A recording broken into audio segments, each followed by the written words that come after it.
नमः शिवाय। पक्षी शुद्ध संस्कृत भाषा बोलें और वेद शास्त्र के गूढ़ तत्वों का विवेचन करें। द्रौपदी का विवाह इंद्र से हुआ था। ये सब आश्चर्य में डालने वाली जानकारी आज आपको बताएंगे। मार्कंडेय पुराण में वर्णित जानकारी आपके लिए नई और ज्ञानवर्धक होगी। महाभारत ग्रंथ के संबंध में महर्षि व्यास शिष्य जैमिनी के मन में कुछ संदेह थे। जगत की सृष्टि, पालन और संहार करने वाले सर्वव्यापी भगवान निर्गुण होकर भी मनुष्य के रूप में कैसे प्रकट हुए? द्रुपद कुमारी कृष्णा यानी द्रौपदी 5 पांडवों की पत्नी कैसे बनी? इन प्रश्नों का उत्तर उन्होंने महामुनि मार्कंडेय जी से जानना चाहा। तो मार्कंडेय जी ने उन्हें विंध्य पर्वत पर कंदरा में रहने वाले द्रोण पक्षी के 4 पुत्रों से समाधान पाने का सुझाव दिया। जैमिनी मुनि आश्चर्यचकित हुए। पक्षी मनुष्य की भाषा संस्कृत भाषा बोलते हैं और तत्वज्ञानी हैं। इसका रहस्य जानने के लिए और उपरोक्त प्रश्नों के उत्तर जानने के लिए वीडियो अंत तक पूरा देखिए। कृपया मेरी त्रुटियों को क्षमा कर भक्ति रस का अमृत पान करें। विंध्य पर्वत पर जाने से पूर्व जैमिनी मुनि ने मार्कंडेय जी से उन 4 पक्षियों की विलक्षण प्रतिभा का कारण जानना चाहा। मुनि मार्कंडेय जी बोले, एक समय देव ऋषि नारद देवराज इंद्र की सभा में पहुंचे। इंद्र ने उनका यथोचित आदर सत्कार किया। फिर देवराज ने पूछा, नारद जी, आप कौन सी अप्सरा का नृत्य देखना चाहेंगे? इस पर कुछ सोचकर नारद जी ने कहा, इन अप्सराओं में रूप और उदारता में जो श्रेष्ठ हो वही नृत्य करे। इस पर अप्सराओं में विवाद हो गया। सभी अपने को श्रेष्ठ बताने लगी। इस पर देवराज ने हंसते हुए कहा, स्वयं नारद जी से पूछ लो कौन श्रेष्ठ है। नारद जी ने कहा, जो दुर्वासा मुनि को अपनी चेष्टाओं से क्षुब्ध कर देगी वही गुणवती और श्रेष्ठ है। इस पर सबने असमर्थता जताई। एक अप्सरा बपू ने ये कर दिखाने की घोषणा की। यूं कहकर अप्सरा बपू हिमालय पर्वत पर दुर्वासा ऋषि के आश्रम से 1 कोस की दूरी पर जाकर ठहर गई। वह अपनी कोकिल कलरव की सी वाणी में गीत गाने लगी। महर्षि दुर्वासा विस्मित हुए और वहां पहुंचे। उसे देखकर महर्षि ने अपने मन को बलपूर्वक रोका। यह जानकर कि ये मुझे लुभाने आई है, उन्हें बहुत क्रोध आया। वे बोले, मेरे तप में विघ्न डालने वाली पापनी, तू पक्षी कुल में जन्म ले। तुझे 16 वर्ष तक पक्षिणी के रूप में रहना होगा। तेरे गर्भ से 4 पुत्र होंगे, किंतु तू उनके प्रेम सुख से वंचित रहेगी और शस्त्र द्वारा वध को प्राप्त होकर शाप मुक्त हो पुनः स्वर्गलोक में अपना स्थान प्राप्त करेगी।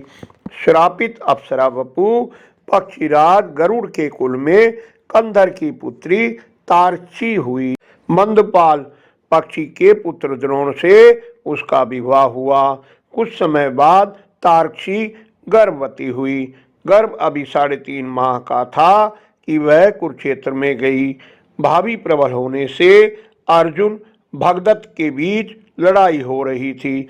अर्जुन का एक बाण उसके पेट में लगा। पेट फट जाने के कारण 4 अंडे पृथ्वी पर गिरे। उनकी आयु शेष थी, इसलिए वे पृथ्वी पर ऐसे गिरे जैसे रुई के ढेर पर पड़े हों। तभी भगदत्त के हाथी की पीठ से घंटा टूटकर गिरा, जिसने अंडों को चारों ओर से घेर कर ढक लिया। युद्ध समाप्त होने पर वहां आए शमीक मुनि ने घंटे के पास से चिड़ियों के बच्चों की आवाज सुनी। उन्होंने घंटे को हटाकर माता पिता और पंखहीन शावकों को देखा तो शिष्यों से अपने आश्रम पर उन्हें ले आए। वहां उन्हें सुरक्षित स्थान पर रखकर मुनिवर शमीक ने उनके भोजन और जल आदि की व्यवस्था की। बड़े होकर उन 4 पक्षियों ने अच्छे से उड़ना सीख लिया। एक दिन महर्षि शमीक अपने शिष्यों को धर्म के तत्व का उपदेश कर रहे थे। उस समय महर्षि के प्रभाव से उन पक्षियों के अंतःकरण में स्थित ज्ञान प्रकट हो गया। फिर तो उन सब ने महर्षि की परिक्रमा की और उनके चरणों में सिर झुकाया। तत्पश्चात वे बोले, मुने, आपने हमें जीवन दान दिया और हमारी रक्षा की। अब हम बड़े हो गए हैं और हमें ज्ञान भी हो गया है। आज्ञा दीजिए, हम आपकी क्या सेवा करें। महर्षि ने जब उन पक्षियों की संस्कृत भाषा में शुद्ध वाणी सुनी तो आश्चर्यचकित हुए। उन्होंने कहा, बच्चों, तुम लोग ठीक ठीक बताओ, तुम्हें किस कारण से ऐसी वाणी प्राप्त हुई है। पक्षियों का रूप और मनुष्य की सी वाणी प्राप्त होने का क्या रहस्य है। पक्षी बोले, पूर्व जन्म में हम शुक्र मुनि के पुत्र थे। पिताजी सदा तपस्या में संलग्न रहते थे और हम उनकी आवश्यकता अनुसार इच्छित वस्तु उनकी सेवा में प्रस्तुत करते थे। एक दिन देवराज इंद्र पक्षी का रूप धारण कर वहां आए। उसे बूढ़े पक्षी के पंख टूटे हुए थे और शरीर शिथिल हो चुका था। उनका आगमन हमारे लिए शाप का कारण बना। पक्षी रूपधारी इंद्र ने कहा, विप्रवर, मैं भूखा हूँ, भोजन की इच्छा से आपके पास आया हूँ। मेरी रक्षा कीजिए, रक्षा कीजिए, मुझे भोजन दीजिए जिससे मेरा जीवन बच जाए। यह सुनकर महर्षि ने उन पक्षी रूपधारी इंद्र से कहा, मैं तुम्हारे प्राणों की रक्षा के लिए तुम्हें यथेष्ट भोजन दूंगा।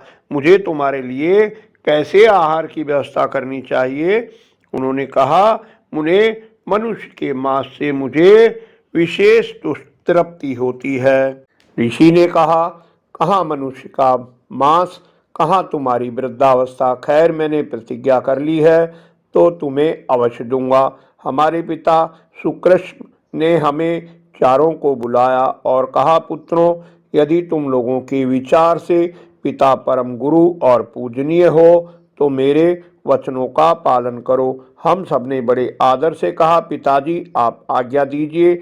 हमारे पिता सुकृष्ण मुनि बोले, भूख प्यास से पीड़ित ये पक्षी मेरी शरण में आया है। इस पक्षी की भूख मिटाने के लिए अपने शरीर का मांस और प्यास बुझाने के लिए अपना रक्त इसे अर्पित करो। ये सुनते ही हमारे शरीर में कंपन होने लगा, मन में भय छा गया। हमने कहा, इसमें तो बड़ा कष्ट है, हम ये कार्य नहीं कर सकते। हमारे पिता क्रोधित हो गए और पक्षी योनि में जन्म लेने का श्राप दिया। फिर उन्होंने आर्द्रदैहिक संस्कार विधि से अपनी अंत्येष्टि की और पक्षी से बोले, पक्षीराज, अब तुम निश्चिंत होकर मेरा भक्षण करो जिससे मेरा वचन सत्य हो सके। इतना सुनते ही देवराज अपने रूप में प्रकट हो गए और बोले, विप्रवर, मैंने आपकी परीक्षा लेने के लिए ये अपराध किया है, इसके लिए क्षमा करें। बताइए, मैं आपकी कौन सी इच्छा पूरी करूं। आज से आपके हृदय में इंद्र संबंधी ज्ञान प्रकट होगा। अब आपकी तपस्या में कोई विघ्न नहीं आएगा। फिर जब इंद्र चले गए तो हमने अपने पिता के चरणों में सिर रखकर क्षमा मांगी। हमने प्रार्थना की, कृपा करें कि आपका श्राप लागू ना हो। तामसी योनि कष्टदायी होती है, वह हमें कभी ना मिले। ऋषि बोले, पुत्रों, मेरा कहा कभी मिथ्या नहीं होता।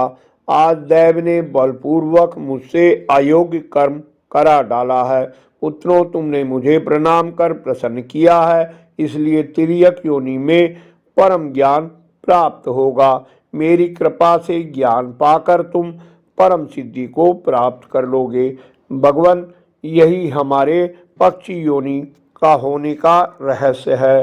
तब शमीक मुनि ने प्रसन्न होकर उन्हें जाने की आज्ञा दी। अब वे पक्षी स्वाध्याय और तप में संलग्न हो विंध्य पर्वत पर कंदरा में निवास करते हैं। विंध्य पर्वत की कंदरा में पहुंचकर मुनि जैमिनी ने उनका संस्कृत पाठ सुन हर्ष से कहा, श्रेष्ठ पक्षियों, आपका कल्याण हो। मैं व्यास जी का शिष्य जैमिनी हूँ, आपका दर्शन करने के लिए आया हूँ।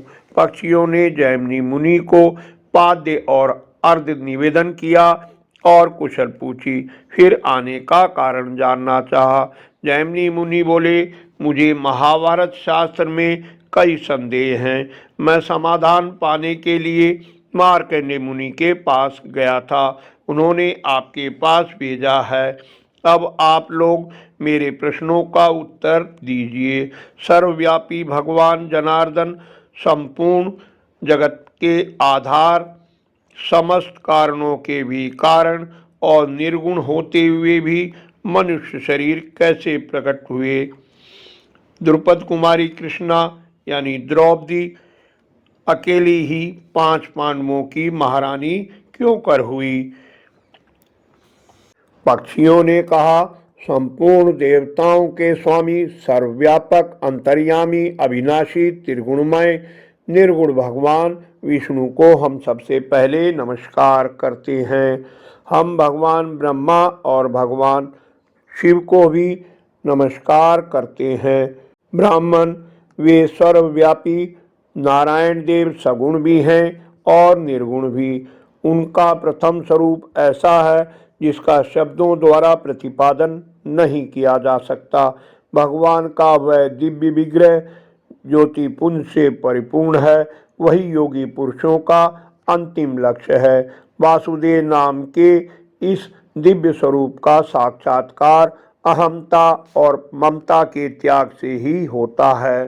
भगवान का दूसरा रूप शेष के नाम से प्रसिद्ध है, जो पाताल लोक में रहकर पृथ्वी को अपने मस्तक पर धारण करते हैं। तिर्यक स्वरूप प्राप्त ये तामसी मूर्ति है। श्री हरि की तीसरी मूर्ति समस्त प्रजा के पालन पोषण में तत्पर रहती है, वही पृथ्वी पर धर्म की व्यवस्था निश्चित करती है। जब जब धर्म का ह्रास होता है और अधर्म का उत्थान होता है, तब तब वे अपने को यहाँ प्रकट करते हैं।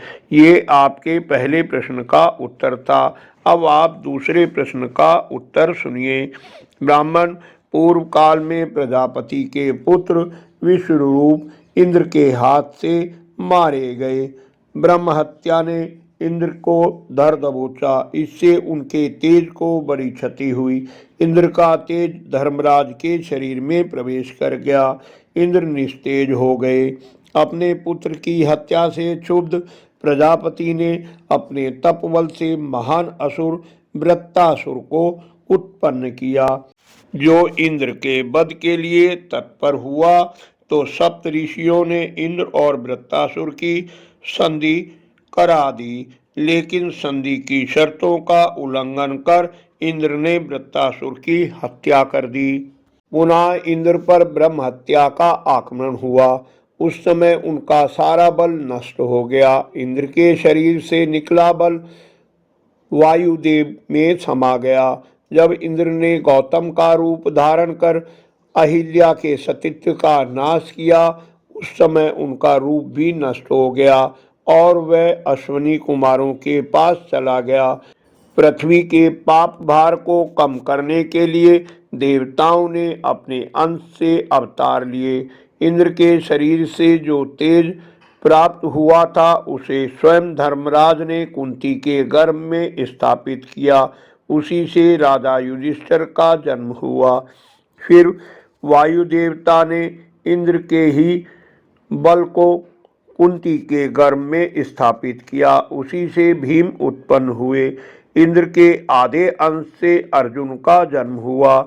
इसी प्रकार अश्विनी कुमारों द्वारा इंद्र का ही सुंदर रूप माद्री के गर्भ में स्थापित किया गया, जिससे कांतिमान नकुल और सहदेव उत्पन्न हुए। इस प्रकार देवराज इंद्र 5 रूपों में अवतीर्ण हुए। उनकी पत्नी शची ही महाभागा कृष्णा के रूप में अग्नि से प्रकट हुई। अतः कृष्णा यानी द्रौपदी एकमात्र इंद्र की ही पत्नी थी और किसी की नहीं। योगीश्वर भी अनेक शरीर धारण कर लेते हैं, फिर इंद्र देवता हैं। उनके 5 शरीर धारण कर लेने में क्या संदेह है। इस प्रकार 5 पांडवों की जो एक पत्नी थी, उसका रहस्य आपको बतलाया गया। आशा है वीडियो आपको ज्ञानवर्धक लगी होगी। कृपया लाइक करें, कमेंट में सुझाव दें। निरंतर जुड़े रहने के लिए चैनल को सब्सक्राइब कर मेरा उत्साह बढ़ाएं। धन्यवाद। आपका कल्याण हो।